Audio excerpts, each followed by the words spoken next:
Hello po, agapan ng goiter o bosyo. Paraman buwelva po uli. Ang abnormal na thyroid ay maaring makaapekto sa metabolismo at tamang paglaki ng katawan, tamang pagtibok ng puso, regulasyon ng temperatura ng katawan, at iba pa. Kung ikaw ay madalas sumakit ang lalamunan, bukol na nakakapa sa bandang leeg, hirap lumunok, namamaos, biglang pamayat o tumaba kahit tama ang pagkain, ikaw ay maaring may maagang sintomas ng hypothyroidism or hyperthyroidism. Ang iba pang sintomas ay mabilis, malakas, o irregular na pagtibok ng puso o palpitation. Mabilis maapo o mapagod o madalas na matamlay. Mas mabilis lamigin o minaitan.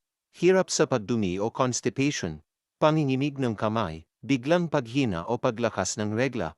Magpakonsulte ka agad sa ENT doctor para sa ekspertong gabay ng ENT specialist. Ingat po palagi. God bless po.